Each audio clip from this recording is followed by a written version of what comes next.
बिस्मिल्लाहिर्रहमानिर्रहीम अस्सलाम वालेकुम। जैकब न्यूज़ सां मां आहियां आबिद अली मंगरियो।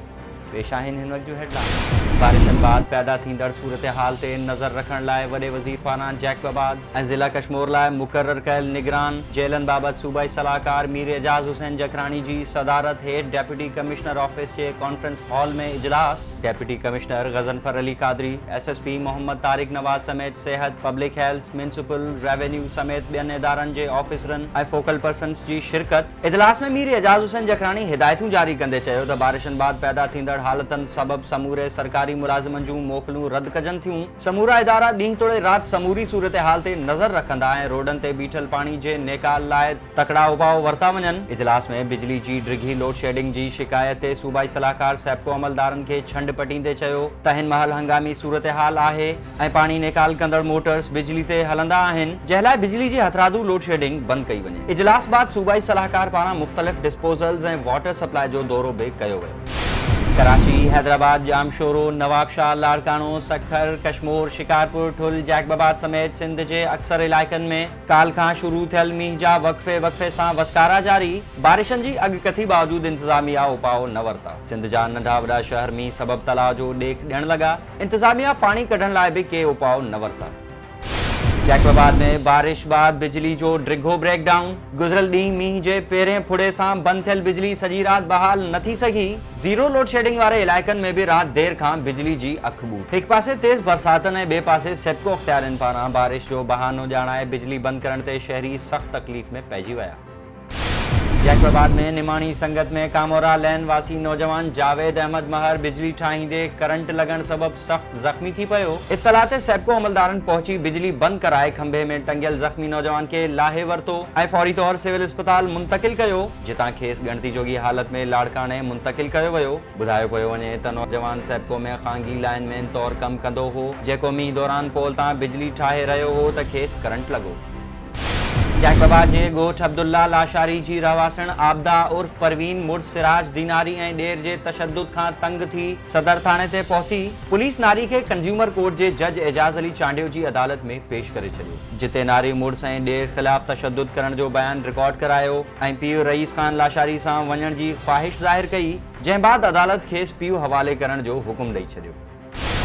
2 महीना अॻु रोड हादसे में ज़ख़्मी थियल ठुलवासी ASI ग़ुलाम कादिर नूनारी ज़ख़्मनि जी सट न सहंदे कराची जी ख़ानगी अस्पताल में फ़ौत। संदसि मढ़ अबाणे इलाइक़े आंदो वियो। इत्तला ते वारिसनि में रोज राड़ो।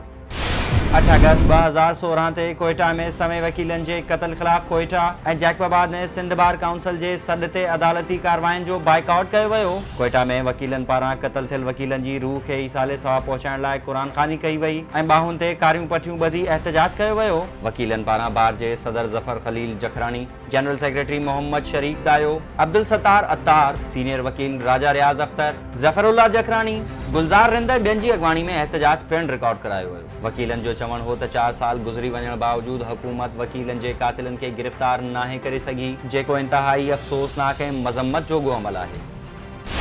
जैकबाबाद में ॻोठ दोदो लाशारी वेझो नूरवाह खे 3 फुट वेकिरो खंडु पइजी वियो। घारे जो पाणी ॻोठ दोदो लाशारी ऐं सोणो लाशारी में काहे पियो। समय एकड़नि ते बीठल सारियालो फसल बि पाणी हेठि। रिवायती तौर इतला बावजूदि आबपाशी अमलो न पहुतो। ॻोठाणनि पंहिंजी मदद पाण तहत घारो बंदि करे वरितो। ॻोठाणनि जो चवणु हो त जेकॾहिं आबपाशी अमलदार वक़्त ते पहुची घारो बंदि कनि हा त असांजो लखें रुपयनि जो नुक़सानु थियण खां बची वञे हा।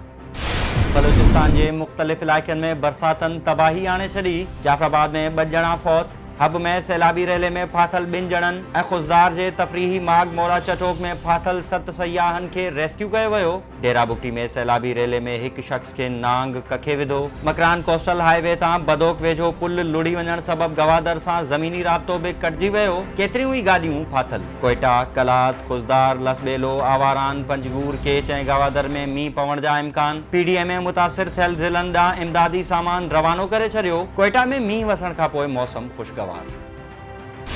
छठो में मकली थाने जे वॾे मुंशी गुलाम रसूल जाखरो खे अणसुञातल जवाबदारनि तशद्दुद करण बाद बेदर्दी सां क़त्ल करे छॾियो। लाश मकली कब्रिस्तान मां हथ। इत्तला ते पुलिस पहुची अस्पताल मुंतकिल कयो, जितां पोस्टमार्टम बाद वारिसनि हवाले कयो वियो। डॉक्टरनि मूजिब मक़तूल जो मौत बदतरीन तशद्दुद ऐं मथे में तेज़ धार औज़ार सां धक लॻण सबब थियो आहे। एसएसपी ठट्टो मूजिब वाक़े बाबति जांच करे रहिया आहियूं। कातिलनि खे जल्द गिरफ़्तार कयो वेंदो। होॾां मक़तूल पुलिस एहलकार खे मकली कब्रिस्तान में सरकारी एज़ाज़ सां मिटी माओ हवाले कयो वियो।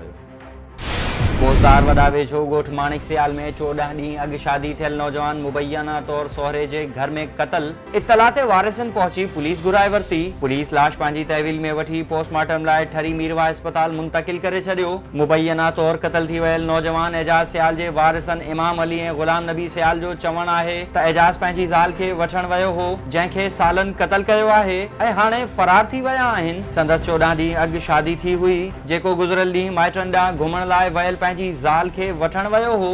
होॾा इलाइक़े में अहिड़ा चौबोल पिण आहिनि त नौजवान फाहो खाई आपघात करे छॾियो आहे। पुलिस मूजिब जांच करे रहिया आहियूं। पोस्टमार्टम रिपोर्ट अचण बाद हक़ीक़त जी ख़बर पवंदी। मीरपुर माथेलो में फ्रूट की दुकान में धमाको, 4 ॼणा ज़ख्मी, ॻणती जोगी हालत में सिविल अस्पताल मुंतकिल। इत्तला ते पुलिस, रेंजर्स ऐं कानून लागू कंदड़ इदारनि वाक़े वारे हंधि पहुची इलाइक़े खे घेरे वरितो ऐं धमाके वारे हंधि शाहिदियूं गॾु कयूं वयूं। आख़िरी इत्तलाहनि ताईं धमाके बाबति ख़बर न पइजी सघी आहे त इहो धमाको कहिड़े मवाद जे फाटण सबब थियो आहे।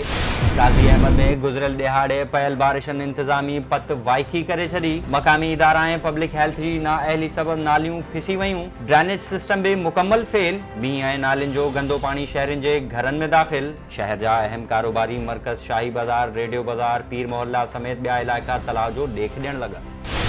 पटियारी में बाकेल पोटा पाड़े में पीअण जे मिठे पानी जी खोट ख़िलाफ़ शहरियुनि पारां वाजिद, जमशेद, ॾाडुल, रशीद, माजिद ऐं ॿियनि जी अॻवानी में मिनारा मस्जिद खां प्रेस क्लब ताईं रैली कढी वई। Additional deputy commissioner Matiari Ishtiaq Ahmed Mangi आॾो एहतजाज। इलाइक़े वासियुनि जो चवणु हो त गुज़िरियल 3 महीननि खां पीअण जो मिठो पानी फराहम न पियो कयो वञे, जंहिं सबब सख़्त परेशान आहियूं। केतिराई भेरा लिखत में दरख़्वास्तूं करण बावजूद मसइलो हल न थी रहियो आहे। इलाइक़े वासियुनि चिताव ॾींदे चयो त मसइलो हल न थियो त सख़्त एहतजाज कंदासीं। एडिशनल डेप्यूटी कमिश्नर जो चवणु हो त शहरनि खे जल्द पानी फराहम कयो वेंदो।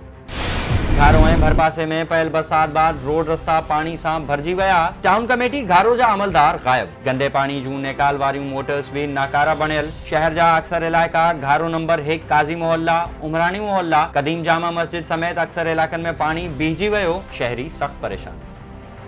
ऐं अवामी तहरीक जे मरकज़ी deputy secretary advocate Sajid Hussain Mahesar, मरकज़ी राब्ता सेक्रेटरी महरान सिंधी, ज़िले लाड़काने जे सदर हाजी अली हसन वक्कू, एडवोकेट ज़ुल्फ़कार मीरानी, मोहम्मद ख़ान चांडियो, शकीब नवाज़ नूनारी ऐं ॿियनि पंहिंजे गॾियल बयान में चयो आहे त मेयर सियासी बुनियादनि ते कमु कराए रहियो आहे। लाड़काने शहर में बरसात ऐं नालियुनि जे गंदे पानी जे निकाल न थियण, घिटियुनि ऐं रोडनि ते गंदगी जे पयल ढेरनि, म्यूनिसिपल जे बल्ब न लॻण ऐं शहर में मच्छर ऐं जीत मार फुहारो न थियण वारे अमल जी मज़म्मत कयूं था। मेयर खैर मोहम्मद शेख सियासी तासुब जी बुनियाद ते ख़ासि तौर यूनियन काउंसिल 17 मेहरान कॉलोनी जे साम्हूं 50 फुटनि जी घिटी जे टुकड़े में फर्शबंदी नथो कराए, जंहिं करे उन घिटी में हमेशा गंदो पानी बीठल रहे थो। हुन चयो त असीं डेप्यूटी कमिश्नर लाड़कानो खां मुतालबो था करियूं त लाड़काने शहर जी सफ़ाई कराई वञे। हेडलाइंस वधीक ख़बरुनि ऐं अपडेट्स लाइ विज़िट कयो असांजी वेबसाइट www.jacobnewshd.com में फेसबुक ते फॉलो कयो। ॾिसंदा रहो जैकब न्यूज़, ख़बर खां हक़ीक़त ताईं।